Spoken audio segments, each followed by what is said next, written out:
And we are live. What up, y'all? It's your hometown hero, the real Adam Coleman. I got a special guest in the house.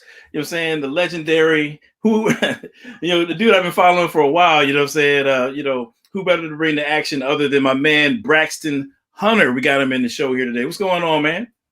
Man, I'm glad to be here. So honored to be on the show, Adam. And thanks everyone for showing up and giving us a little bit of your time, a little bit of your quarantine time. Yeah, there you go. There you go. So we've been trying to get this going for a little while, man. We've been playing I guess maybe not phone tag, but the Facebook Messenger tag or something it's like completely that. It's completely my fault. Let me tell your audience. Okay. So after I had the debate with Matt Dillahunty last year, suddenly, I started doing more apologetic stuff on YouTube, and Adam was like one of the first people who said, "Hey, would you be willing to come on our show? We could chat about this."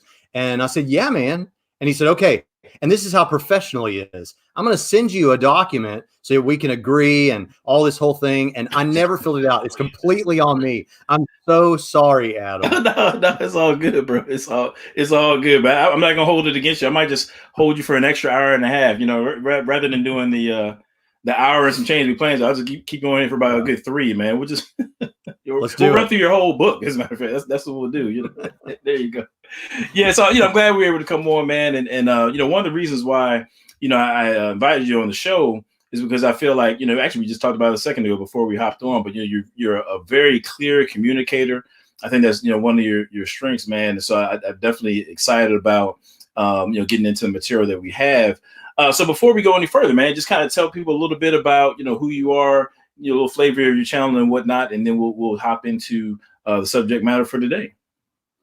Yeah, so what most of your audience is probably going to be most interested in is YouTube. And so currently I run the channel Trinity Radio. You can get there by going to youtube.com/Braxton Hunter. And I have a snarky co-host that's there with me that's a little bit like David Wood, if you know David Wood. And he plays the bad cop, I'm the good cop.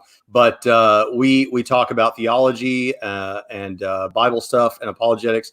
But more what it has become over the past year is a response channel to atheists. So YouTube atheists mostly, but popular atheist popularizers. We take their videos and respond and try to give a defense in that way, because we are overrun with atheist YouTubers out there, and we need more Christian apologists responding specifically to what they have to say.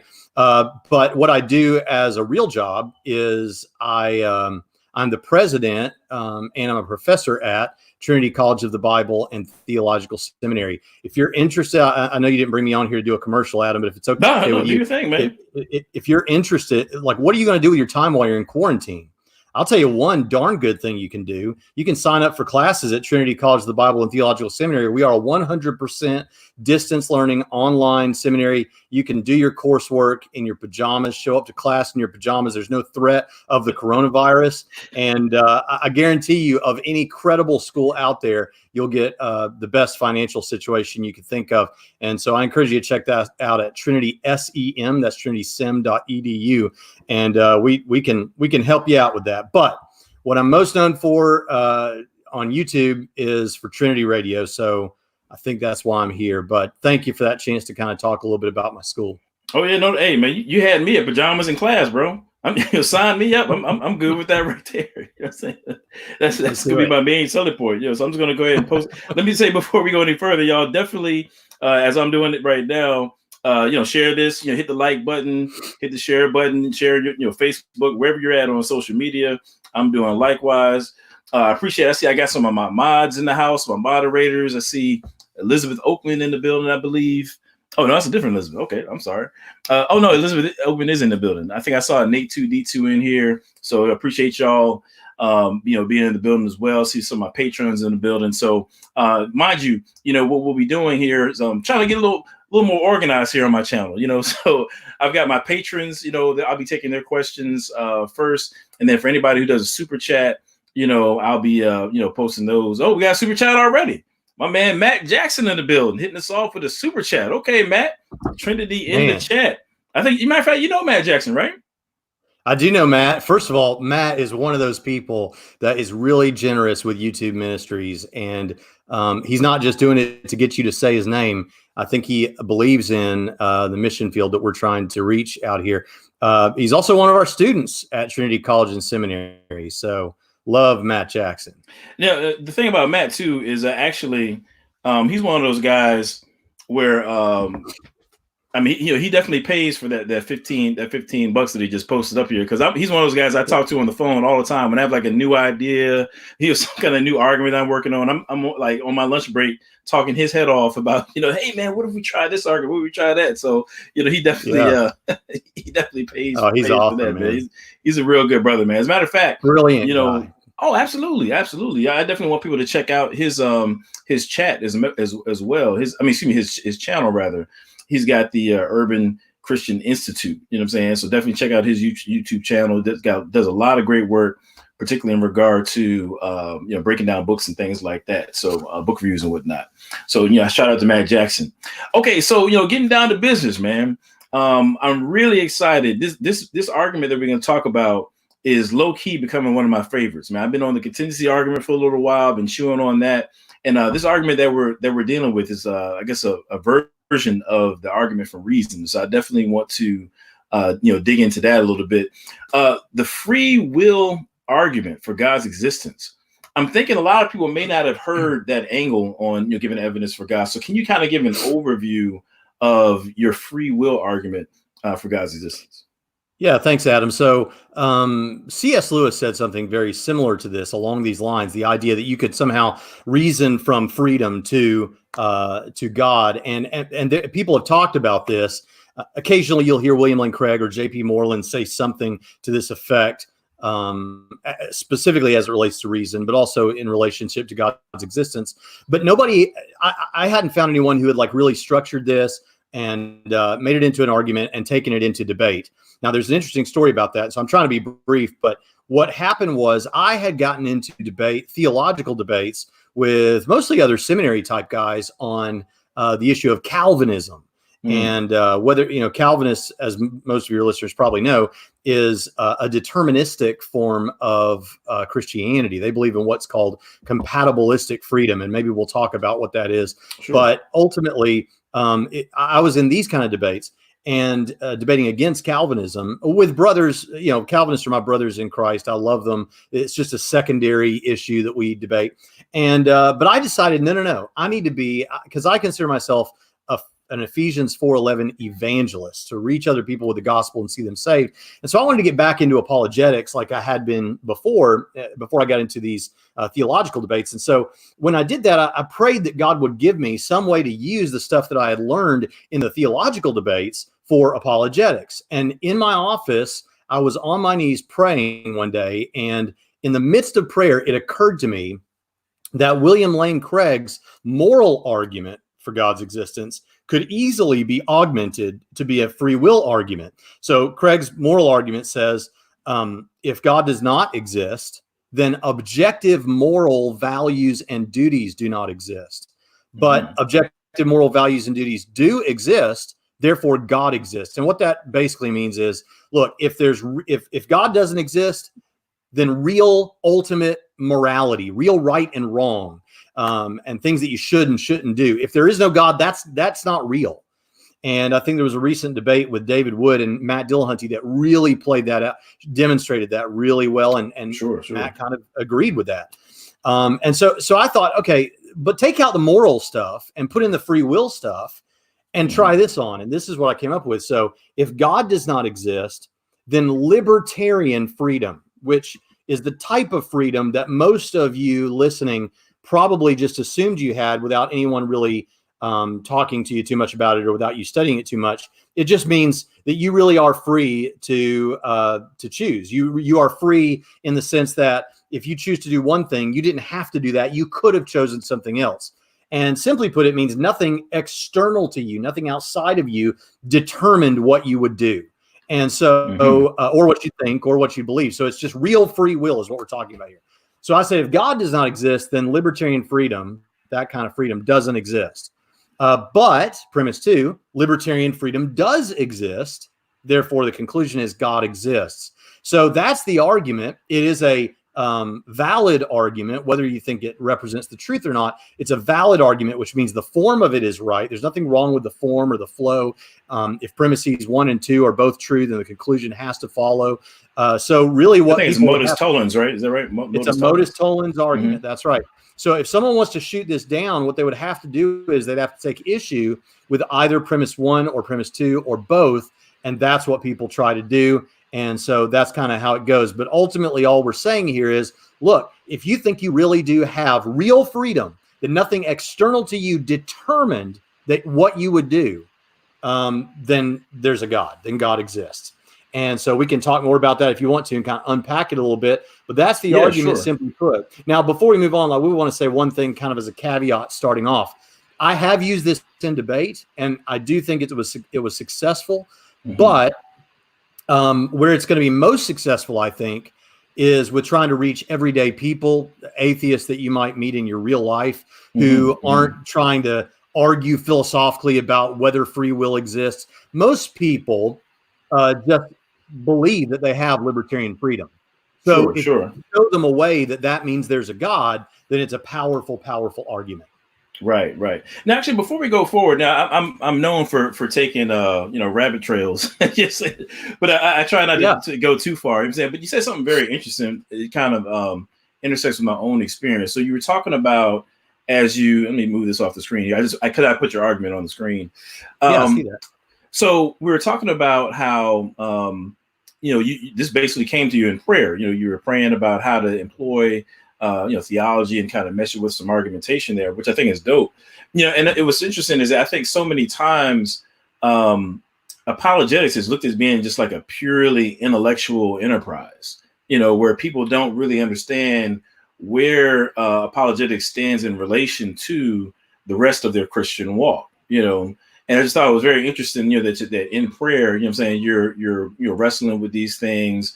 And you've mentioned evangelism as well, obviously, so in the mode of evangelism and I would say, I guess, discipleship as well, apologetics is kind of flowing in throughout that. It was funny, to be honest with you, when I first started doing apologetics, I remember I was actually, I had a chance to meet William Lane Craig, a couple of years ago. And he was praying about something, before we started this event. I'm like, whoa, apologists pray? like they do that? It's kind of like, oh, that's weird. I thought it was just like, kind of like mad scientists, Christians who just debate and formulate arguments all day, but it through him and actually through hearing J.P. Moreland speak. I love J.P. Moreland. And through hearing those guys, it's like, oh, wait a minute, there really is this intersection between the heart, I'm kind of thinking, the spiritual, quote unquote, side of the Christian walk and this, intellectual side, which I think is pretty fascinating. And that really comes through, I think, what you're talking about. The thing about it is, Adam, is so often we do kind of in the Christian world think it's one or the other, there are certain branches of certain denominations and certain groups of Christians who think it's all about having a feeling of God and being in the spirit and all that. And there's the groups that are like, well, we don't want none of that touchy-feely stuff. We want to make sure we understand the truth, and you can't trust your feelings and all of that. But there's a funny story with William Lane Craig. I'm glad you brought him up because I got to go to Israel in 2017 with Craig and Mike Licona and several other people, Mary Jo Sharp, Mark Middleburg, Sean McDowell. Nice. And we were over there, and this funny thing happened. We were approaching the area where the Wailing Wall is, and in Jerusalem. And so our hosts were saying something like, now, what I want you to do here is I want you to not think. I just want you to feel. And kind of like your dad in the movie theater, like, I don't know how your dad is. My dad in the movie theater, he just talks out loud. He doesn't care what's going on. And William Lane Craig was kind of like that. There was this really hushed tone. And Craig said, I prefer to think and feel at the same time. But that's absolutely right? Why can't you think and feel, right? Why not? You wasn't having it. All of this, there is a spiritual warfare, and we don't need to forget that. And we mentioned C.S. Lewis a minute ago. One thing that C.S. Lewis said that I thought was really great, I have it in my D-Min doctoral dissertation, and he said something like, we apologists take our lives into our hands. I'm probably butchering the quote. We take our lives into our hands daily because and basically what he meant was we get into these reasoned intellectual debates with skeptics, And he said, but it's only by falling back on the security of the Spirit that we will ultimately remain faithful. And I think that is so true. There's a spiritual element to this that is the most important thing, but yet we are commanded to tear down arguments. So I think both of these things go hand in hand. I heard that, man. I heard that. Yeah, like you said, it is spiritual warfare. And I think sometimes we do a disservice to this whole project when we don't take that into account. Absolutely. Yeah. So we got the free will argument. Actually, I'm going to put it back on the screen for a little bit, just kind of refresh people in terms of where we're at with it. And so if you want to kind of maybe just walk us through some defenses of the first two premises and see where that takes us. Yeah, so if God does not exist, then libertarian freedom does not exist. So let me start by, I guess, kind of explaining the different kinds of freedom. So you basically have two, but people usually think of it as though you have three. They think of one as though it's in the middle, but it's not. So you have, on the one hand, libertarian freedom, which is the type that I'm using in this argument. That's real free will. Now, other people will criticize me for saying that, but what I mean by that is, it's the type of free will, I think the only kind really, but it's the type of free will that says that nothing outside of you determined what you would do. In other words, you really make choices and you could have chosen other than what you ended up choosing. So that's libertarian freedom. On the other end of the spectrum is what we call determinism. And determinism is just the opposite. Determinism says, no, free will does not exist. The universe is like a chain of dominoes stretching back to the beginning of the universe, and everything that happens, it's like one domino falling into another. And that results also not only in the history of the world, but also your family history, your genetics, the formation of your neural structure, ultimately the firing of neurons in your brain that we call your choices. But they're really not choices in the sense you think. They were determined by all those things that came before. So that even though you feel like you're making free choices, everything is determined and could not have been otherwise. And that includes your thoughts, your beliefs. It includes the words that are coming out of my mouth right now. It includes the fact that we decided to do this stream together tonight. Everything is ultimately determined. That's determinism. So basically you got free will. On the other end, you got no free will. Kind of bleak. But then in the middle, some people think you have this thing in the middle called compatibilism.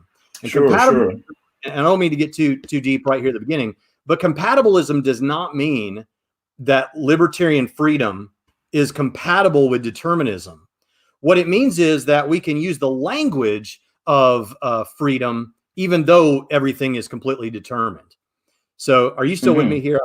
I thought maybe I lost you. Okay, you're there. Oh, no, I'm still there. I was about to actually ask a question. So when you talk about compatibilism, the way you described it there, it seems like that would apply to both kind of, I guess, maybe a theological compatibilism, i.e., Reformed theology, or maybe a naturalistic compatibilism, in the only thing that exists. It would kind of apply to both of those, frameworks, maybe, right? Yeah. So the atheist philosopher Daniel Dennett is a compatibilist, and also most of your Calvinists who are philosophically inclined understand that they need to be compatibilists too and call themselves that. So you've got both of those things. It goes both ways. But what compatibilism basically says is, look at them. And I know you know this, but for the audience, it says, look at them. You're free to do whatever you want. And what more do you want than the freedom to do whatever you want? It's just that those wants that you have, they're determined by everything else, which means it's just determinism still. Right. So ultimately we have is free will or no free will or determinism. So premise one says, if God does not exist, then libertarian freedom, real free will, does not exist. Now, this is interesting because many of your philosophers today and many atheists will grant this. They'll say, yeah, that's right. If there's no God, there's no free will. And guess what? There's no God and there's no free will. In fact, there was a recent study done of something like 5,500 professors and graduate students, and 70, I think, like how many percent, like a huge chunk of them were atheist materialists. Most of them were atheist materialists.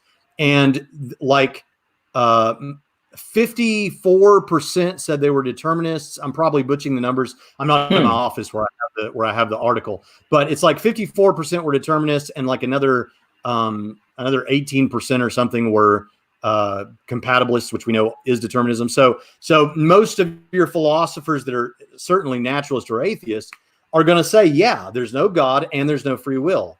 But if I was still going to have to defend this point, say someone was an atheist who says, no, I'm an atheist, but I still think I have libertarian freedom. How does God help me out? How does God make it any better? Well, there's a couple of things we can say. One thing we could say is, look, if God does not exist, then the universe is a closed system of cause and effect. There's no ghost in the machine. There's nothing on the outside affecting anything on the inside. There's nothing except chemistry. And ultimately, the picture I gave a moment ago of dominoes falling in a row, that's exactly what is happening. I mean, your brains, your mental states reduced to brain states that reduce to your biology and your chemistry, which goes back to things that you have no control over. So ultimately, if there is no God, there just isn't a way to have libertarian freedom. And most of the philosophical community actually agrees with this. There are a few people who are trying to look into quantum mechanics and see if maybe there's a way through quantum mechanics to get libertarian. Well, I was going to ask you that question. So in terms of, because it sounds like you have a better lay of the land as far as where the literature is than I would, because I've been looking into this. But so you say that at least over half of the philosophers maybe commenting on this issue would say way more than got it. So they would say that we're dealing with that things are determined. Everything's determined if God is not in the picture, which I think is really fascinating. You know what I'm saying, but I didn't know it was that high. So do you ever get pushback from the atheists, kind of like you mentioned, who says that they're an atheist, but they make that distinction between like atheism, broadly speaking, and like something more specific like naturalism or materialism? Do you ever get pushback and say, well, it's your argument works against naturalism, but maybe not so much against atheism more broadly? Do they ever kind of push back on that?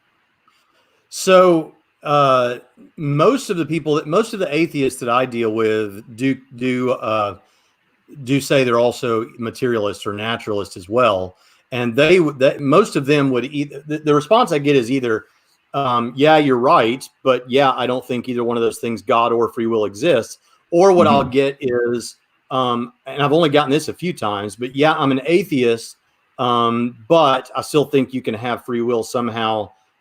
Maybe we just haven't figured out how it works yet. That old chestnut. Maybe science will get us there eventually, right? Yeah. But the thing that the others have pointed to is quantum physics, which this is not entirely true. We use quantum physics for a lot of things, a lot of really practical things that have to do with our cell phones and everything else. Sometimes apologists even really popular apologists have made it sound like that we don't really understand anything about quantum physics and it's this mysterious thing. Well, it is mysterious, but it's not true that we haven't figured things out, and we use that stuff all the time. But that said, it has become kind of like a dumping ground for things that people can't explain. Well, maybe quantum physics. It's kind of like William Lane Craig said about the beginning of the universe. People say, well, when we get down to the quantum level, we can't figure. And he says, that's like the edges of an old timey sailor's map that at the corners of the map, it says, here be dragons. It's like we all know it's bad, Right. But usually that's what I've gotten is kind of a punt to mystery or something. Yeah, like quantum mechanics of the gaps kind of a thing. Is that what it is? Or? Yeah, that's good. You ought to trademark that. Yeah. But I really think that what we're dealing with here is I don't think it's possible if God does not exist. I just don't think it's possible. But if you want a good, reasonable discussion of how quantum mechanics may impact it, even from a Christian perspective, you can go check out Inspiring Philosophy's got a video on that from a few years ago. Good stuff. Yeah. I'm sorry to interrupt you, man. I butt in there, but I don't care, man. It's casual. So another defense of premise one would be, and I've never heard anybody else quite say this. That's not to say, look how brilliant I am. It probably just means I haven't read enough journal articles, because ultimately anything I think is original to me, somebody else already thought of it. Right. But I think there is an interesting design in free will, in libertarian freedom. So I got to, one day, I decided to jot down everything that we get because we have libertarian freedom. Like, for those of us who believe that libertarian free will is a thing, what does it give us? Well, it gives us some really interesting specific things. Number one, it makes morality possible. I should say it makes it meaningful. Morality becomes meaningful because if everything is determined and all my choices and all my beliefs are determined, then whether I decide to be a philanthropist and give a bunch of money to people in third world countries who don't have wells, I build the wells, I do all this good stuff, or if I become like a racial hater or something, in either case, whatever I did was just determined. And in a sense, I couldn't help it. Right. And and what's shocking, Adam, to me, it blows my mind, is that people like Rationality Rules, who's an atheist YouTuber, and Cosmic Skeptic, and other more academically minded philosophers who are atheists will grant this. They'll say, yes, that's true. If someone does these horrible things, like the guy who shot up the gay nightclub or whatever, he couldn't help it. Ultimately, he was determined to do it. Now we still punish, or we still put him in jail, but we need to understand we can't hold them as though they're blameworthy. And so what the atheist determinist who's being really consistent is saying there is ultimately morality, meaningful morality, just goes out the window. So that's one of the things that free will gives us is meaningful morality. That person didn't have to do those horrible things. Another thing it gives us is love. Many philosophers have said this, and I think it's just flatly true, that it's not really love if you couldn't have done otherwise. It's not really a love story if my wife was forced to marry me at gunpoint or something, right? I mean, it's this free will is very important to have real love. So, I mean, a good thought experiment for that is imagine that Michelle and Tom both work in the same offices. And Tom is madly in love with Michelle, but Michelle doesn't know that Tom exists. I mean, she knows, but she doesn't care. She's no interest there. Tom doesn't have it going on. And then one day Tom cracks the code for like the love potion, where if he gives it to Michelle and she sees him first, she's going to fall madly in love with him. And so he puts this love potion into her morning coffee. She takes a sip. She sees Tom. And it works. It works. I mean, she runs over. She starts running her fingers through his hair. I mean, they live happily ever after. Now, the question is, was that right? Was that real love? Well, that becomes really questionable because it's not a whole lot different than what happens with people who put things in young girls' drinks in bars all over America today, right? I mean, it's a little different, but you're acting on someone's will so that now they're doing something without freedom, basically, or with diminished freedom. So for real love, we wouldn't call that real love. So real love requires free will. So you get morality, you get love, you get, I think you get rationality, which we talk. I know that's something you're interested in with it. Oh yeah, sure. You get rationality, and that's obviously very important. And then lastly, I think it's the only way you get real pure, what I call pure altruism, which I mean a purely selfless act. Because as long as we don't have free will, if everything is determined, then that means we are bound to always and only do the thing we most desire. So even though something may be selfless, it will never be purely selfless, because you'll always be doing it for some personal motivation. Like if you jump in front of a car for your kid, I mean, I may die, but I'm proving to myself in the world that I'm a good father, right? So, right. Pure selflessness comes if you have free will. So I think those four things, love, morality, rationality, and pure selflessness or pure altruism, those are given to us by free will. And I think that seems, now think about those things. All of those things are incredibly important for relationships. Right. Seems like there's a design to it, no less than the design in our physical bodies or the physical universe. There's a design to it, and that also points to a personal creator. Hey, you know what? Actually, so so let me throw this at you, because this is something I've been tinkering with myself. I'm saying, so now for anybody who watched a video I did about a week and a half ago called "The Problem with Black Atheism," right? I gave an argument similar to this kind of right at the end, where I addressed if you don't have basically rationality, you know what I'm saying, on a naturalistic paradigm, if determinism is true, then you don't have rationality and you can't make true claims, including identity claims. So I've been kind of tinkering along those lines. So I got this other one I just want to throw at you. Now somebody's going to steal my idea or whatever, but I'm just going to throw it out there anyway. It's going to be in the YouTube ether world or whatever. So based upon what you're saying, right? Oh, shout out to K-Dub. K-Dub. What's going on, K-Dub? What's happening with you, bro? So, based on what you're saying, I want to go back to that rationality piece, right? So if everything that's happening in your brain, like you described, is just basically physical events, you know what I'm saying? It's not really your thoughts. It's not really your desires. It's just physical events, right? If that's the case, then I would argue that our emotions ought not to consistently track with the events and things that we come in contact with in our life. I'm saying, because when you think, so an emotion, when you deal with the literature, emotions, there's different streams of thought, but let's just say that, two broad categories are those who believe that emotions are purely just physical. I'm saying they're just, responses to things going on in the physical world.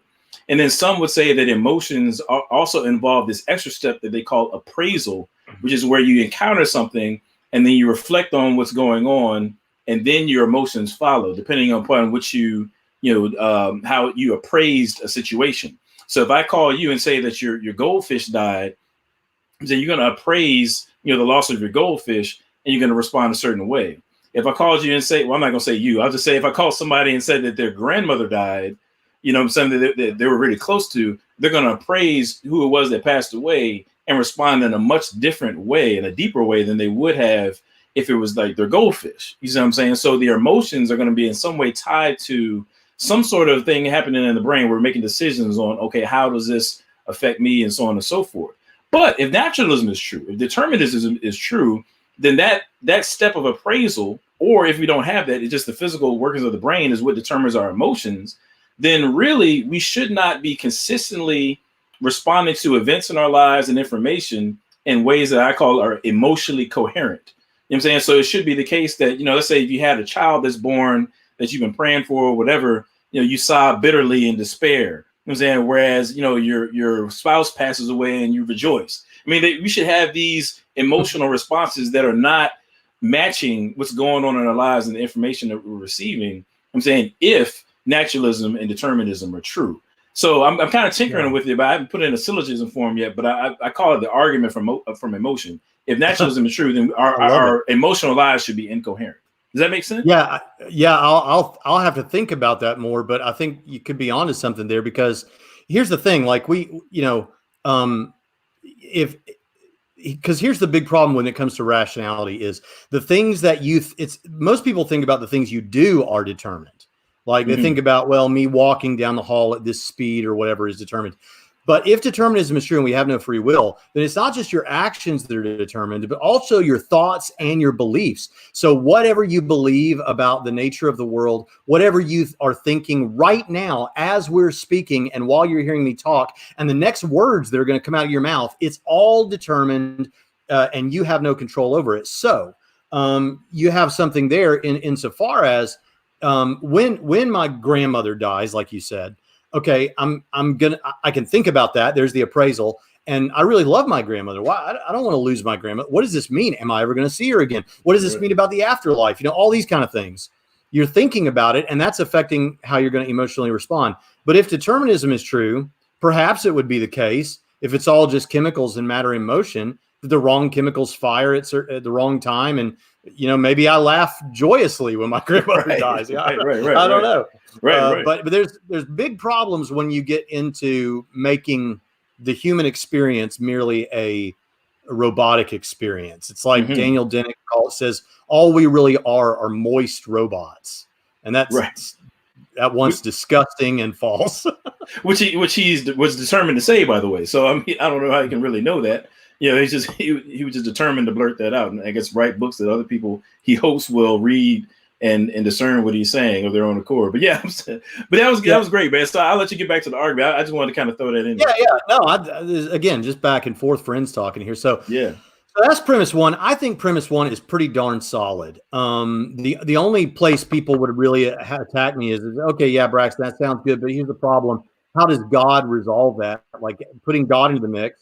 How does that mean you have free will? And that we could talk about that. Maybe we can come back to that if we have time. But premise one is pretty solid, and I don't usually get a lot of pushback. Where you get the pushback is, of course, premise two, where you're saying libertarian freedom does exist. Now, again, this is different. This is going to be different depending on who you're talking to. If you're talking to someone who's just your friend who's an atheist, who you work with or go to school with or whatever, that most normal people, so 60% or 59% of the readers of Scientific America believe in libertarian freedom. So based on what we talked about a minute ago, so you've got atheistic philosophers and stuff and graduate students who believe in determinism, and the general population believes in libertarian freedom. I mean, think about it. Who's reading Scientific America? It's people who are already thinking scientifically and are proud of the fact that they're thinking scientifically, which means you're going to have a lot of atheists and secularists and naturalists in that group. And yet still you have 59% who believe in libertarian freedom. So if that's Scientific America, then the population at large is mostly believing in libertarian freedom. So if you're talking to your buddy at work or whatever, then he's not going to challenge premise two, probably, or at least most of the time. He's going to challenge premise one. Premise two is pretty solid. Premise two, he's like, yeah, of course I'm free, man. I'm an American. I'm free, right? I'm free. Going to keep my guns, that kind of thing. So what they're going to challenge, they might challenge premise one. But if you're talking to someone like Cosmic Skeptic or Rationality Rules or one of these internet atheist types, they're going to challenge premise two, because they're going to tell you, I don't believe there is libertarian freedom. And that was the approach taken by Matt Dillahunty in my debate with him, where I used this argument. And you can go watch that debate if you want to. But anyway, so actually, I'll put it in the description. Once we're done, I'll go ahead and put that in there so people can check that out. Yep. Yeah, that'll be good. I appreciate that. So how would we defend premise two? Well, we've already talked about a couple of the ways that I would defend premise two. So the first thing I would do is, and this may sound odd to some of you who are not, some of you who are interested in Christian apologetics, Christian defense. This may sound weird to you, but Richard Swinburne, in his argument from religious experience, so different argument, but in his argument, he appeals to something called the principle of credulity. Mm-hmm. And what the principle of credulity says is, look, if I find in myself something, an impression, an intuition about the way the world is that seems impossible to doubt, then I am justified in believing that it's true until such a time as somebody gives me overwhelming reason to believe that it's not true. So let me give you an example of this. Obviously, that's true of free will, and that's what we're going to say here is I have this strong experience of free will. It seems really likely that I have free will. It seems impossible to live as though I don't have free will. What would that even look like? It seems impossible to doubt. But I'll give you a better analogy that will really make the point. So if I was going to present you, Adam, with an argument to show you that you do not exist, how strong would that argument have to be? That would have to be maybe the strongest argument you ever heard. I don't even know. Right? Yeah, I have no idea. Maybe, but look at them. Maybe I could roll out all of this historical information from the hospital you were supposedly born at, and I could bring information about the people that you seem to think are your parents, and maybe I could bring this philosophical argument. But here's the problem. No argument is ever going to convince you that you don't exist. Why? Because you immediately realize that you exist. And so here's the thing. When you're putting arguments together as a philosopher, what you want to do is you want arguments that have premises like the 1, 2, 3, like we have in this argument. You want an argument with premises that are plausible. And what that means is they're more likely to be true than false. So it's not a good premise unless it's more likely true than false. So what we're saying about the argument that Adam Coleman doesn't exist is we're saying, look, man, there is no argument, because any argument you bring to try and show me that I don't exist is going to rely on one or more premises that are less plausible than my immediate experience of existing.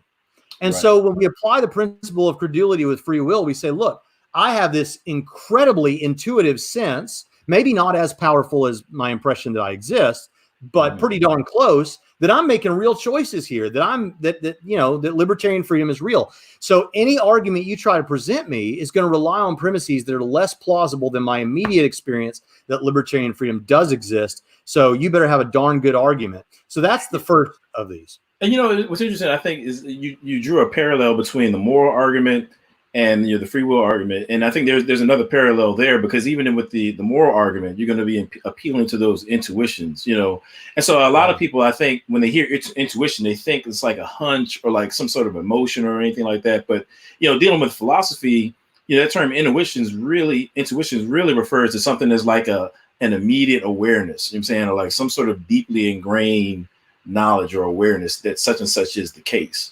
And you see these kinds of arguments, like I said, here, and then with the moral argument, or when I think about arguments between those who believe in A theory of time versus B theory of time, I've got this, this sense in, at least in my thoughts, for example, that one thought is happening after another, that there's this passage of time. And so I've got good reason on that alone to say, no, B theory sounds interesting, but it's probably not the case that there is no, some sort of eternal now. That's the wrong way to describe it. But you know what I mean, so no, that's right. Yeah. So those are kind of intuition arguments, but yeah, so that's good, man. That's real good. Yeah. Well, you made a really perceptive point there. When I first started thinking more about this argument, it got easier the more I thought about it, because all I had to do is look at the defenses people gave with the moral argument, and I found out that most of them work really well with the free will argument. For example, William Lane Craig didn't appeal to Richard Swinburne's principle of credulity, but aside from calling it that, he used exactly that reasoning in defending the second premise of the moral argument, when people would say, well, I just don't believe that objective morality is real. And then he would say what I just said about free will. And by the way, you also made a point about people might think, well, you're just following a hunch or something. And I'm so glad you said that, because you kind of captured it really well. You've got away with words there, because the truth about it is more than just a hunch.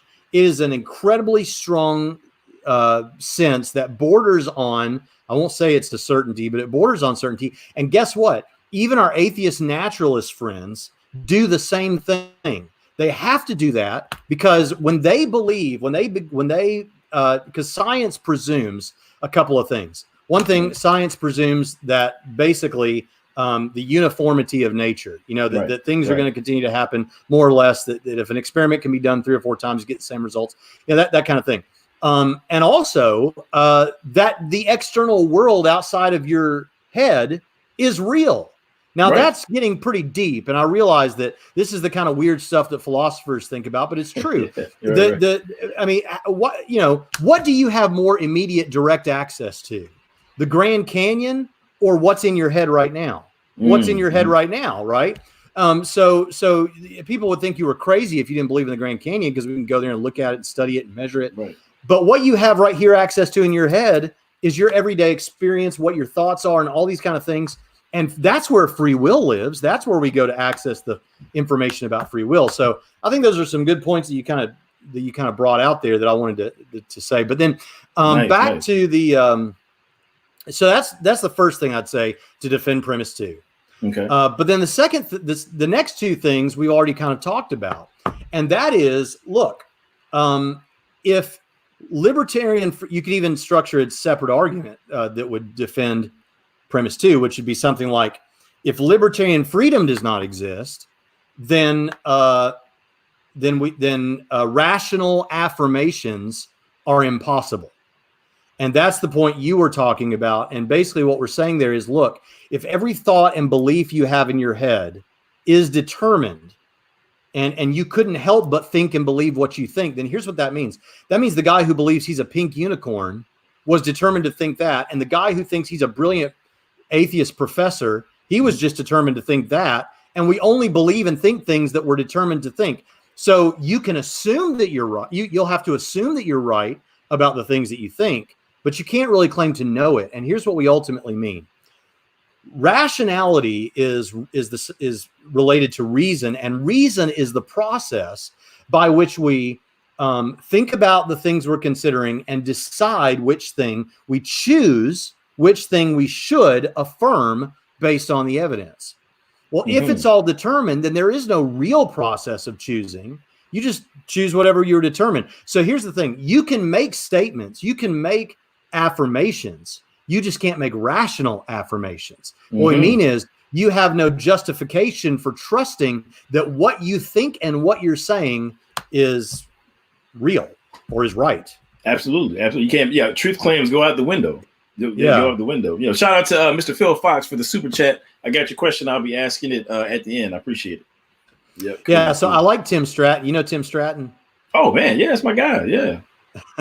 Yeah, I love Tim. And I should say a minute ago, I was going to say when I came up with this free will argument, I didn't realize this, but there were at least 2 other apologists, young apologists, who were working on their own versions of free will arguments. Yeah. And we had no idea. And that is confirmation to me that God was wanting to do something with that argument. So Tim's got a great analogy for this where he says, think about it this way. What if you found out right now that there was a mad scientist who was controlling your every thought, your every belief, including what you're thinking right now and the next words that are going to come out of your mouth. And you don't know the motivations of this mad scientist. Well, if that was the case, would you then have any good reason to trust anything that you're thinking or believing or saying? Well, it's worse than that on atheism, because on atheistic naturalism, there's not even a mad scientist. It's just the random forces of nature and the past history of the universe. So that's one thing. The other thing, if we don't have libertarian freedoms, this is another defensive premise too, then we have that moot morality that I was talking about. In other words, whether or not morality is objective or subjective doesn't really matter, because this is back where we said again, maybe I become a wife abuser, maybe I become a doctor and help people during the coronavirus. In either case, whatever I'm doing is just what I was determined to do. So, but we all, here's the intuition again, we all know that's not true. We all know that Hitler did not have to do what Hitler did. We all know that the guy who shot up the nightclub didn't have to shoot up the nightclub. And if you believe that, if you believe that the guy who shot up the nightclub didn't have to, then guess what? You believe in libertarian freedom. And if you believe in libertarian freedom, then as this argument goes, you should believe in God. What's interesting about that? So I was actually reading, and I meant to talk about this the other day on my show. So I was reading a famous speech that's now called it's from Frederick Douglass. It's now called "What to the Enslaved Person is the 4th of July." And it was really fascinating. It's just like these 3 paragraphs. Well, actually, it's probably longer than that, but there's a couple of paragraphs right in the middle where he makes these 3 or 4 rapid fire arguments against slavery. And one of the arguments that he makes is that given how on the books at the time, there were this ludicrous amounts of laws that specifically targeted enslaved persons, you know what I'm saying? And so basically he used that to say that since enslavers saw enslaved persons as being morally accountable, I'm saying, in ways that they wouldn't, write laws against, dogs, cows or whatever else, that's in and of itself is an admission that the enslaved person is indeed a person.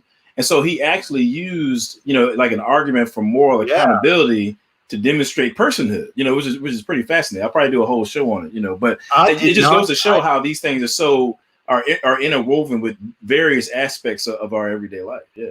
I didn't know about that. Send me whatever you come up with on that, because sure. I'll credit you, but I'll include that because that is a really interesting point. And it's just shocking that we would have to do that. But yeah, but to think that we're going backwards now, man, we're going backwards. It's true. Because then we had, obviously that was a much worse cultural situation as far as that goes. Sure. But in terms of our worldview, we're going backwards in that now we're saying, well, it's not just that certain people might be people and other people might not be people or moral or whatever. Yeah, none of us have morality like that. None of us are free. None of us are blameworthy or praiseworthy. We're going backwards. What's going on, man? It's crazy. It's crazy. Actually, somebody asked a question about postmodernism, and that may come back to that a little bit. But we'll kind of run through the argument, and then maybe we'll come back to that. Yeah, I am kind of done with defending premise 1 and premise 2. So okay, cool. I think with those 2 in place, So to recap real quick, so premise one, the defenses of premise one, if God does not exist, then libertarian freedom does not exist. I would say that number one, if God does not exist, the universe is a closed system of cause and effect, and there just isn't any way to get something like libertarian freedom.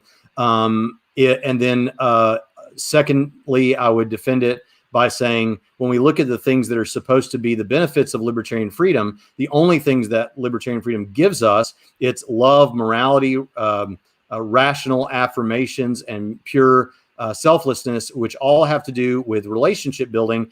And it seems a lot like a design that a personal creator who's interested in relationships would give us. Defenses of premise two would be, number one, the principle of credulity. I have this really strong intuition that I am free, strong enough that it seems to overcome the premises. It seems more plausible than the premises of arguments meant to show that libertarian freedom does not exist. Rational affirmations, again, are impossible if libertarian freedom does not exist. And if libertarian freedom does not exist, we get something like moot morality. So those are my defenses primarily of premise one and premise two. And then what flows from that is God exists. Good stuff, man. Definitely. Now, before we move on a little bit, I kind of want to address this issue, and it's partly because, I'm real partial to my Calvinist friends. I got a lot of Calvinist friends. I have a lot of precept friends, and I try to. I do lean more towards an evidentialist approach, to apologetics, but I try to make things accessible to them as well. And I feel and you can kind of give me your. I could be dead wrong on this. I'm just kind of throwing it out there. But I feel like the even the most, I say at least compatibilist reformed individuals, that Calvinists out there, I don't think that they have to shelf this argument. I feel like that it can be accessible to them in the sense that if you take free will to be able to choose between a range of options that are consistent with one's nature. You know what I'm saying? So, for example, somebody could, let's say that we're not able to choose God, for example, or however they would want to put it, but I could still choose whether or not to go to the store or something like that, get a loaf of bread. Yeah, I can make those kinds of non-salvific related types of choices. I feel like a Calvinist could affirm something like that, and I feel like some of them do, at least, they could affirm something like that, and then this argument would still go through, because on naturalistic determinism, even that wouldn't be possible. Do you see where I'm coming from there? I do see what you mean. In fact, the very next day after I used this first in debate, someone who was at the debate was a Calvinist and told me that they saw no reason that they couldn't use it. Other Calvinists have said the same thing. I even had someone as recently as last week tell me they thought they could use it. I'll tell you my impression. So among Calvinists, you have a real spread. Right. The J.I. Packer type of Calvinist would say, would affirm libertarian freedom and would affirm determinism, and would say that there's an antinomy there. There's a real tension that the Calvinist just kind of has to live with. Right. People like Arthur Pink would say, nope, you got to bite the bullet. It's determinism, and that's just the way it is. And so with that kind of a person, I don't think this argument would be available to them, because I don't think this argument would be available to anyone who doesn't affirm libertarian freedom. So most of your Calvinists should, if they're going to be faithful to what Calvinism is, a mere Calvinism, if we go back to what Calvinism is really, they're going to have to at least affirm compatibilism, which of course is determinism. And so, and then we have some Calvinists, like the ones that Dr. Jonathan Pritchett and Dr. Leighton Flowers debated a couple of years ago, George Cariotis and Sonny Hernandez. I think they said they weren't compatible. They're just saying, no, forget compatibilism. We're determinists. So they were very strong determinists. They went hardcore for that. I was shocked, to be honest. I was watching. I was like, are they being for real? It almost seemed like a parody, of the Calvinist position. I mean, it was like, I thought they were joking. You know what I'm saying? But right. No, there was real deal with it, man. Yeah. If anybody wants, after this is over, to see, if anyone wants to see the debate with me and Dillahunty with free will, that's going to be the descriptions. He said that'll be okay. But if you want a real fun debate, go listen to that debate. It's in our playlist on our channel on debates. Right. But so no, I think for most Calvinists, I just don't think that this argument is available to them. Although some who do affirm libertarian freedom, at least in some cases, I would want to talk to them about their Calvinism, but perhaps they could use it. So one of the things that did kind of grieve me a little bit when I was developing this argument is I knew as soon as I used it that, among my own group, the church, there was going to be a large segment that would reject this argument and all that sort of thing. And so, and I did have that. I did have some people. Now, fortunately, even people like Tyler Vela, who's an apologist and a very, very Calvinistic apologist, he was like, yeah, I mean, I don't buy that argument, but I thought you did a great job, man. This kind of thing. So you can be charitable like that. But I think for the most part, it's not really something that Calvinists are going to want to use. Gotcha. Okay, good. Yeah, so we got one more question for you, and then we'll get to the Q&A if that's cool. I want to just kind of in terms of in your experience, I mean, you talked about the debate that you had with Dillahunty, and where does this argument fit, I guess, within the arsenal that apologists have, like in conversation? How can we kind of utilize it to bring people around to where we're trying to what we're trying to demonstrate in terms of evidence of God? Yeah, so that brings up an interesting question that has to do with methodology. So I was actually in the car with a really well-known apologist. If I said his name, and I won't say his name, everybody would know him. Okay. And he said, what do you want to accomplish in apologetics? And I said, my goal is evangelism. I said, I want to see people come to faith in the Lord Jesus Christ. Mm-hmm. And I said, so my goal is using apologetics for evangelism. And this extremely well-known apologist said, I'm not sure I've ever thought about that before. And I thought to myself, are you kidding? And I said out loud, I said, what is the point of defending the gospel, but that people might believe the gospel? Right. So it brings up a question of what are you using it for? So if I was talking with someone in the church who is just experiencing doubt, because I do think apologetics is helpful there, maybe I would go through the premises of an argument like this, or maybe in a class. But if I was at work or hanging out with someone where we don't have a lot of time or it would be weird to go through an argument like that, I would just do it casually and say something like, hey man, have you ever thought about free will? Like, do you think that we really are free to make real choices? I guarantee you that 99% of people, even those people who are atheists, are going to be like, well, yeah, of course, I believe in free will. Okay, well, with those people, then you run the argument. You just don't have to do it with premises. Just talk it through with someone and show them that God is the best explanation for that free will. But now if someone says, no, I don't think we have free will, you could keep going with it. But in a normal conversation like most of your listeners are going to have, I just drop it and go to something else, go to the design argument, go to the moral argument. But I think there's a large section of the population that their free will is very, very meaningful to them, especially in Western countries. And so I think that I would just use it that way, just casual, talking it through.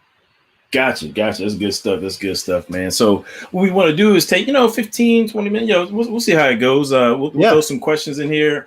If you're in the chat room and you've been hanging with us, first of all, I appreciate it. Thanks for riding with us. Me and Braxton chopping up this free will argument.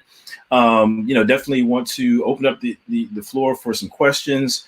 Let me see. I've got one question that already came in. I'm going to get to, but I'm debating on whether I want to say this or not. I'm just going to go ahead and say it. All right. I'm pretty laid back on my channel. I keep it 100 regardless of who's on here. So I did see in the chat room an issue that kept coming up from a gentleman. I'm not even going to name him, and he may not want to be named, but there's an issue that's coming up here where this gentleman is making a distinction between European concepts of God and spirituality and just worldviews and African, And so one thing I always like to correct, this is just something that we run into our channel.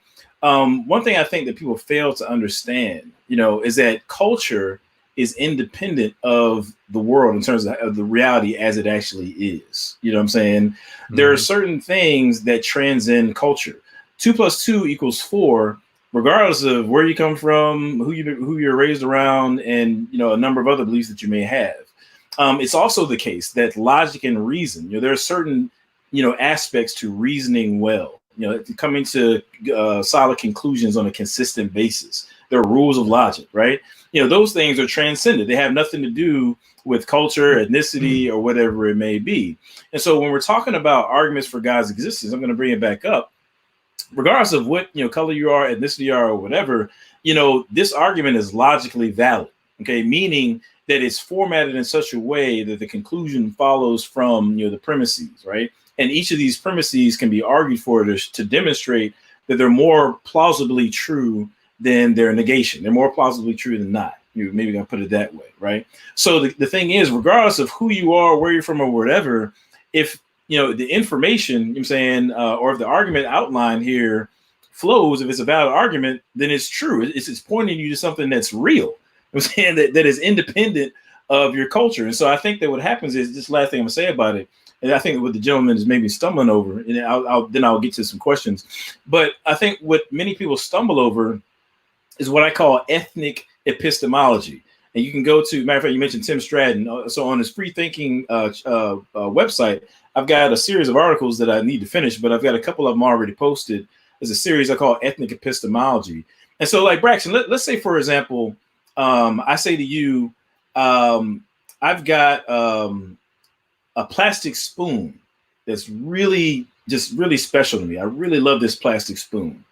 And so what I want to do is I want to give you this metal detector, and I want you to go out on the beach because I lost this spoon on the beach. And I want you to go find this plastic spoon for me using this metal detector. Like how successful do you think you would be? Not a chance. Right, not a chance. You'd be working at it for quite a while, right? Mm-hmm. Why? Because a metal detector is not the kind of tool that you would use to find a plastic item, right? And so likewise, when it comes to ethnicity, someone's cultural distinctions and race or whatever, those things aren't the kinds of tools that one can use to discern certain things that are true about reality, regardless of what color you are, what race you are, what culture you are. Logical truths can't be discerned necessarily by just, your cultural background. You're using if you're using culture in that way, then you're using it in a way that's not going to point you towards the truth. And so what you want to do is focus on argumentation, information, and evaluate the truth value of those things or the validity thereof, and then draw reasonable conclusions. Last thing I want to say is a pet. I'm sorry. Go ahead. Go for it. I was going to say it's kind of like this kind of hits on the postmodernist thing a little bit here, but it reminds me of a story that Ravi Zacharias told one time about how he was visiting on this campus, and there was a Hindu philosophy professor, and that Hindu philosophy professor says, "But Ravi, the way you're thinking is this Western, it's either this or that, the law of non-contradiction. It's either this or that. But in our culture, it's both and. So why don't you consider taking the both and approach?" And Ravi said, "So what you're telling me is I should either take the either or approach or the both and approach. So you're still asking me to do the right. Either or, right?" And it kind of illustrates that it just kind of blows through.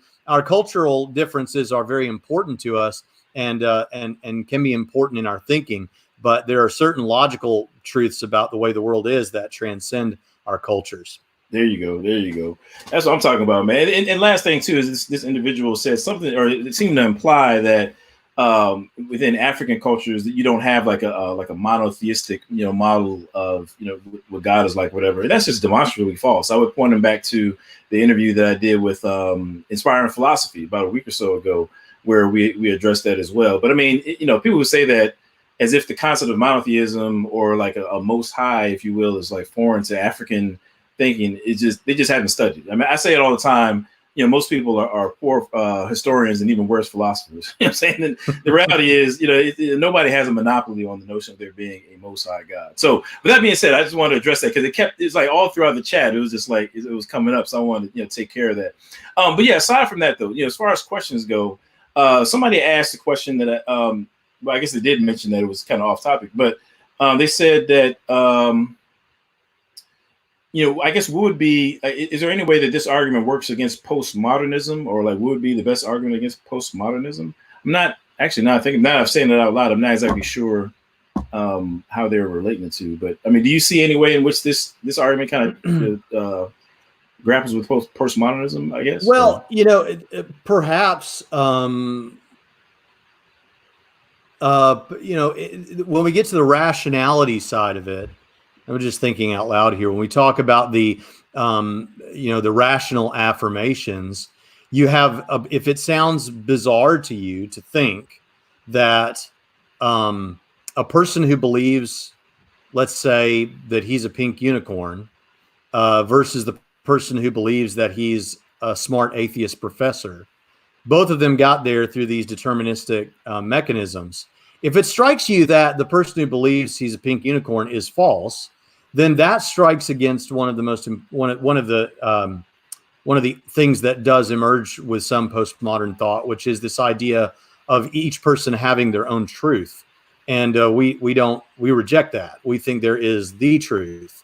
And so, but really this argument itself doesn't have much directly to do with postmodernism, but of course there are things we could branch off about it. Postmodernism, I think, makes a mess of morality. I think it makes a mess of rational thought, and these are all things addressed in the argument. So to that extent, there is some overlap, but I wouldn't say it's an argument specifically designed to attack postmodern thinking.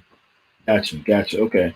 And I should have clarified, I mean, if we can try to keep the questions related to what's been presented, because we can go all over the map if we're not. No matter to me, man. I'll answer whatever they want. Oh, okay. Well, all right. Scratch that. It's a free for all. Yeah. No holds barred. But actually, along those lines, somebody had a question about Molinism. And I wanted to put it on the screen, but I can't find it.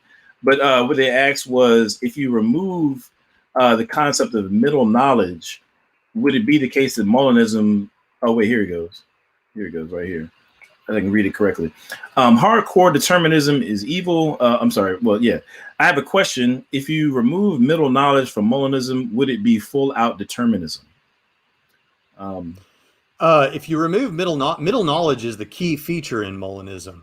So people like me and Tim Stratton, who call ourselves mere Molinists, which is like saying we just affirm the most basic form of Molinism. We're saying we affirm middle knowledge. Middle knowledge, for those that may not know, is Molinism holds that God has this middle knowledge that allows him not only to know what everything that has happened, is happening, and will happen in the future, exhaustively know all of that, but he also knows what would have been the case under other circumstances. So if you and I had not chosen to have this stream tonight, but had chosen to have it tomorrow night, God knows what we would have been doing, and he can't be wrong. And by the way, I think every little old church lady and little old church man you run into is a Molinist, whether they know it or not. Because if you go up to anybody in a church and say to them after the service is over, ma'am, I'm going to help you out to your car. And as I'm helping you out to your car, I want to have a philosophical discussion with you. I want to know, do you think that God knows everything that's ever happened? They'll all say yes. Do you think God knows everything that will happen? Yes. Do you think that if I hadn't walked you out to your car right now, do you think God knows what I would be doing? Every one of them is going to say yes. You know what that means? They affirm middle knowledge. So there's a lot of people out there who don't realize that they are. But if you take away middle knowledge, you don't really have Molinism anymore. Now, what you might have, then you're left with choosing among the other competing ideas. It wouldn't mean that determinism is true. It would just mean that you're left with, if Calvinism would be the deterministic model that you might have. But if you didn't want to go with Calvinism, or if you didn't think that was the truth, you could affirm Arminianism. You could affirm a simple foreknowledge view. There are other models that have free will that don't say God has middle knowledge. You could even affirm, and I would not suggest this, open theism. I reject open theism, but open theism is the idea that God doesn't necessarily know what's going to happen exhaustively in the future.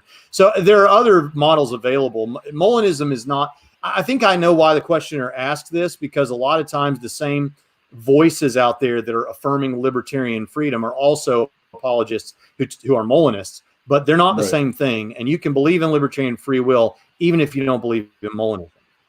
Got you. Excellent. So yeah, tackle that one. Quick question. So Pine Creek was in the chat earlier. The notorious Pine Creek. Cedar Pine Creek. Oak Creek. Oh, yeah. Pine Creek. Pine Creek. Okay, yeah. Yeah, he was in the chat earlier and actually asked a question, but for whatever reason, now that I'm looking at it, I can't, scroll back up to it. I saw it. I saw the question. Oh, did you? Okay, you want to take a stab? I'll be happy to answer it. He asked me, if you found out that premise 2 of the argument is false, then would you not be a Christian anymore? I think is what he asked. Or could you just be a Calvinist or something? The answer to that, to my mind, is very simple.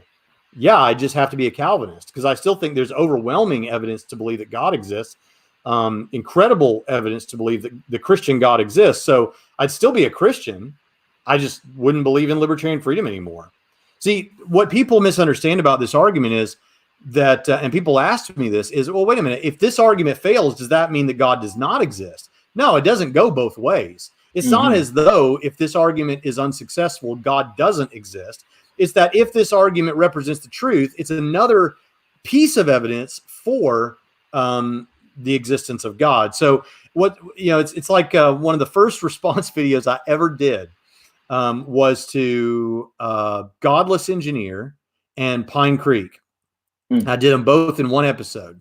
And because I wasn't planning on doing response videos, so I thought I'm just going to do both of these at once and be done. And he said something like, he was doing a response video to me, and he said something like, well, what if you didn't have the Kalam cosmological argument? Or what if you didn't have a design argument? Would you then not be a Christian anymore?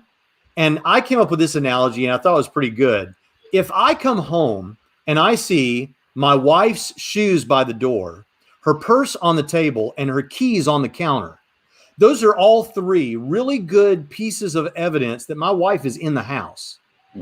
Now, to parallel what Pine Creek is saying, what if you didn't see the purse on the table? Well, I still got the shoes by the door, and I've still got the keys on the counter. I still have really good reason to believe that my wife's in the house. Same with, even if you took away the purse and the shoes, the keys alone are really good evidence that my wife's in the house. So just because one of these arguments might fail, or if I didn't have one of these arguments, I wouldn't stop being a Christian. It would just mean apparently that's not a good argument. That's a good point. That's a great point. And I like how Craig often puts it, is that there's a difference between the basis on which I know that Christianity is true versus what I might employ to show that Christianity is true. I think that we have to be careful to make those kinds of distinctions. It's by the Spirit that I know that Christianity is true. Right. If I had no evidence at all, I don't know what I would be if I had because if I didn't have any evidence, I mean, anyone who's a Christian is a Christian on the basis of some evidence, even if it's merely that somebody else told you that it was true. Somebody, like testimony or something like that. Yeah, sure. Right. But let's say I didn't have any of the stuff we typically think of as apologetics. I would still have the personal testimony of the Holy Spirit, which to me serves as an internal evidence for the truth of Christianity. Some Reformed epistemology going on. A little bit. Okay, I got you. Nothing wrong with it. We get down with that over here. Man, I'm a toolkit apologist. I think you can use all this stuff at different times. I got you. I'm with it. Okay, we'll take a couple more questions, and I don't want to kill too much of your time here. Let me see. So this one here, let me see if I can read it correctly. Excuse me. How do you respond to an atheist who believes in universal consciousness? Oh, actually, I'm glad they asked this question. This is going to bring up something that I wanted to address. How do you respond to an atheist who believes in universal consciousness, essentially the Godhead, but not a creator itself? Like he doesn't believe in omnipotency, but believes in omnipresence. Now, actually, they lost me on the back end of that. But let me ask this question that I think may help tackle it. So there's this view called panpsychism. Panpsychism, which I'm sure you're familiar with. And it's this idea that consciousness is in some way fundamental, in the physical world, right? So do you ever get any pushback from panpsychists who say that, hey, we account for it this way? And if so, how do you address that? I get that, not so much on YouTube, but from other scholarly minded people, because frankly, a lot of the YouTube crowd, I've never heard them raise an objection about that, although that's becoming more popular. So panpsychism is the view that, like you just said, you said it really well, that consciousness is fundamental in nature. So what they're trying to do is, on a naturalistic scheme, try to figure out how it is that consciousness emerges because we can't seem to locate it anywhere in the brain exactly. It seems to come from all over. What's going on here exactly? So there's a great debate about this with a couple of philosophers of mind on Unbelievable, but I can't really remember their names right now. I'm sorry. But so for example, an electron on this view, an electron has consciousness, but not as though it's thinking about like, wonder how long I'm going to be an electron, or what happens to the end of the world, or is there a God, or anything like that. It's not having those, it's not having thoughts like that. Just that in some way, consciousness is fundamental to this electron, such that if you put enough of these electrons together and enough of these particles and atoms, and you create a structure that has a brain, boom, now you've got consciousness, because you've got enough of this together. It's just a part of the physical world. And Sam Harris's wife, I think, wrote a book on this, or I don't know how recent it was. But the thing about it is, there are interesting ideas and arguments about that, and I would love to hear it fleshed out more, because to my mind, it really seems like a reach. It really seems like we don't know what to do about consciousness, and we got to do something. So maybe it's just fundamental to physical everything. Now that's right. My take. Gotcha. And I think it's kind of like a almost like a naturalistic like pantheism, maybe like, where it's just like kind of like the view of pantheism, that everything is God, and which now I'm not sure. I'm just kind of throwing this out here, thinking about your free will argument, right? So if we have this libertarian free will, I feel like in some way that this kind of forces you to, denounce like a pantheistic view as well, because, to your point earlier, that free will is interconnected with morality, right? We're making, moral decisions, right? Yes. And so I think it hints at a personal creator. Right. Absolutely. So I think that, and maybe don't necessarily get into it now, but, on pantheism, if everything is God, and you got these people with the ability, this free will to do all these evil things, then that means that, in some way or shape or form, these evildoers are indeed, the most high on that framework. You know what I'm saying? On a pantheistic framework, which leaves you with like an evil God, basically, which can't possibly then be, say, like a maximally great being or something like that. Does that make sense? Yeah, and it does. And then last thing I would want to say on that note, more about the panpsychism is, let's say we found out that was true. Let's say we found out that consciousness is fundamental to reality or to nature or whatever. Well, that would seem like a really good argument for a creator too, right? Like, what? That's a really interesting thing that doesn't at all need to be there. Right. Yeah, that's fascinating, because it was interesting to me is that I feel like all these arguments in one way or another kind of tied together, because like, when you said that, it made me think about the contingency argument. There's a gentleman that I'm been trying to get on the show as well, and actually on this one is my fault. I just haven't scheduled him, but Josh Rasmussen has a great book on like a contingency argument approach to demonstrating God's existence. And I think one of the things I like about it, he started talking about power, that whatever this fundamental aspect of reality is, or whatever this cause of say the physical world is, it has to have the kinds of powers to bring about or explain the effects. And one of those effects would be that we have a mind, we have consciousness, right? And so if it were the case that, let's say that the panpsychist is right, and that somehow the foundation of everything in the physical world, there's some sort of consciousness there, we can still ask the question, well, how is it that this contingent physical reality has, consciousness all interwoven in its foundations? And well, that could be accounted for by a God, who has a, consciousness and could bring, those kinds of things about. So I think panpsychism, there's still the question to be asked, well, why does anything exist? And then if you're going to even accept panpsychism, then you haven't edged God out of the picture, so to speak. No, in fact, me and you will come back and be the first to put together a philosophical argument for God's existence on the basis of panpsychism, if it's proven to be true. All right, we'll call it the Coleman Hunter, the Cole Hunter, or something. We'll come up with a cool name. Well, that sounds pretty cool, man. Yeah, that sounds pretty dope. I like that. Yeah, that's cool. But so those are my thoughts on that. I just think it seems like a reach, but if it turned out to be true, it seems to imply a God who's interested in relationships. Got you. Yeah. All right, before we get out of here, man, I'm gonna give you a chance to, chat or just kind of, let people know how to get in contact with your stuff. But, I want to say this earlier, like one of my favorite, I guess, applications of this argument is that, especially how you kind of employed it in that debate with Dillahunty, is if somebody's listening to your argument and making decisions about whether or not to accept the premise or whether or not the conclusion follows, they're employing the very thing that you're saying wouldn't exist, or the argument would demonstrate doesn't exist if naturalism is true. So it's like, and actually I saw Eric Hernandez, shout out to him as well. I call him the soul man, because he's always, he's real dope on the arguments for the soul. And in his debate with Matt Dillahunty, he took a similar approach. It's like, well, look, at the end of the debate, whether you agree with me or not, if you feel that you've reasoned through the arguments that you agree or disagree, then you actually have to affirm that God exists. I love how y'all put that, man. I think that's pretty dope. Well, yeah, he helped me prep for my debate with Dillahunty, and he was using free will not really as a formal argument, but he was using it as a reason to believe that the soul must exist. And so we did, that he was one of the three. Me, him, and Tim Stratton were the three I was thinking of who kind of worked on free will arguments independent without realizing it. But yeah, I said something similar. I think I probably augmented Eric's wording, but I said in my debate with Dillahunty, I said, first thing I said when I got up there is I said, look, if you freely chose to come to tonight's debate, then God exists. You freely chose to come to tonight's debate, therefore God exists.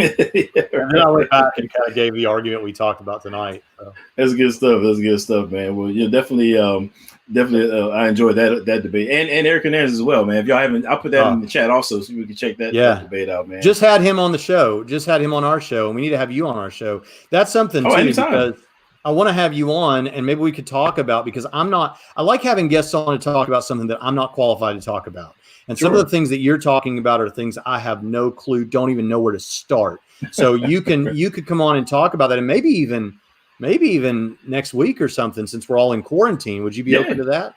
Yeah, definitely, absolutely, yeah. And you and me are in a similar place. You've got like 4,000 something subscribers, and I had that 2 months ago, and now I'm at 6,600 or some 60, something like that. Ooh, man, you've been working, man. Well, yeah. Well, I was on Winger's channel twice, so that helped. But But here's the thing: you and I are in a similar boat, so we can help each other out. And so, as much as I would appreciate it, and I would appreciate it if anyone who has appreciated anything that's been said tonight would subscribe at youtube.com/Trinity Radio or click the link in the description. But also, we'll have you on, and I'll say the same thing, because one of the things I love about collaborating with you and with David Wood and people like that is we are doing different things. You're hitting a crowd that I just can't hit. And as much as I would try, I'm just not going to hit some of the people in that crowd like you can with some of the topics that you cover, like the Hebrew Israelite and all that kind of stuff. That's not my thing. I don't even know what's going on there. Wood hits a crowd with the Islam stuff that I'm not hitting. So I love when we can work together and build each other up and augment each other's ministries like that. That's great. Yeah, I'm all about collaboration, man. You know what I'm saying? So, I mean, hopefully this will be the first of many times of us, chatting and whatnot and, hopping on each other's channels and stuff. I mean, I'm definitely open for that, for sure, bro. Amen. Sure, amen, brother. Well, I really appreciate team approach, Really appreciate it. And if anybody wants to get a seminary degree with your pajamas and without the coronavirus, trinitysem.edu. Okay, good. Oh, you know what? Yeah, somebody asked about that. Maybe I can. I'll put that in the description too, because they wanted me to put the name of your school in the chat. So you have somebody that's here now that's very interested, because they asked about it like 3 times. And also, you have a book as well, right? Is that right? Core Facts, right? Yeah, I've got 8 books. 3 of them. Whoa, excuse me. All right. My bad. There's no way you can say. Think about this. How am I going to say I have 8 books without sounding arrogant? Yeah, but the thing, but here's the thing about it. They might not be good books. I mean, nobody knows. But the book I have that is aimed at this kind of stuff. It doesn't cover the free will argument, but it covers the arguments for God's existence and the resurrection in a way that is understandable to people who are just coming to it for the first time, is my book, Core Facts. If you guys are into Christian fiction, I wrote a trilogy of Christian fiction books called The Chronicles of the Adonai, which is kind of a Hunger Games sort of deal, but includes apologetics. So, and then I've got some other stuff you can check out. Nice. That's awesome. Yeah, I mean, to your point, I don't know if you can throw out 8 books out there without sounding like, I mean, you kind of like on that NT Wright level, man. It's like he just, wakes up in the morning and just writes another book before, breakfast or something. I mean, he just works. But seriously, on a serious note, man, I need to get with you on that, man. I'm working on a book myself, and I would love to get some tips from you. I'll tell you everything I know. I'll tell you everything I know. Yeah, I'll tell you a way you can do it where it won't cost you a dime. That I like that. You know what I'm saying? Just steal material from somebody else or something, and then just it'll still take time. It just won't cost you anything. I just put the school's contact info and stuff in the chat. So okay, great. But hey, man, I appreciate you coming on, man. It's been a long time coming, but it was well worth it, man. I mean, you gave us a lot blast. Of I had a blast. Had fun, man. And so definitely y'all subscribe to his channel. I'll put that link in there. I got a whole bunch of stuff to put in the description, but I'll put the link to that in the description as well. Trinity Radio. Hey, shout out to my man Jonathan Pritchett, man. I definitely I'm looking forward to having him on the show. I'm putting him on the spot. I invited him, I'll tell you what he said. I'll tell you what he said to me. This is what he said to me. I told him this morning that I was going on here tonight. He said, I can't believe he didn't ask me before he asked you. I talk to him all the time. I did ask him. What are you talking about? Why are you serious? I'm gonna tell him. I'll be like, Pritchett, what's wrong with you? He said tell him to check his Marco Polo. I Marco Polo'd him like a week ago. I'm saying, and Marco Polo, and he never responded. I was like, oh man, I guess he's out here slaying theological dragons or something. I was like, I'm small change, man. Now I'm just messing around.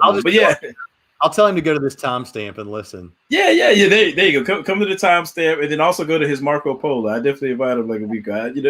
It's funny. I shouldn't even say it, but I was afraid that was going to happen. I was like, man, I'm gonna have Braxton on, and then John's going to be mad at me or something. I was like, I'll tell you this: Pritchett is the coolest because he says all the time that he doesn't want to be not that I think like I'm number one or anything, but he doesn't want to be the number one guy. He wants to be the guy helping the number one guy. Nice. So he's a really loyal friend and a lot of loyalty, really close friend. And so, no, he would prefer that if either one of us be on here, I'd be on here. And if he comes on, he would want to go second. So he's just teasing. Gotcha. All right. Well, here's what I'll do. I'll remove this video.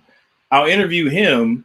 And then after that, then I'll repost this video, and then everything will be well. No, I'm kidding. But no, seriously, man, I really appreciate you coming on. I mean, thanks for the great information, and you definitely want to have you back on. And I'm looking forward to coming on your show as well, man. I definitely got to chop it up about that. What's that? Let's do it next week. All right, there it is. Y'all heard it here first. Next week on Trinity Radio, your boy Adam Coleman will be doing something. And shout out to my man MJ Jackson too, man. He told me about you before I was really familiar with your work, man. So I definitely want to give him a shout out as well. So y'all subscribe to my man's channel, and y'all know what it is, man. Y'all know how we get down around here. Love God, love people, and take care of the things that God blesses you with. Peace. Yes. All right.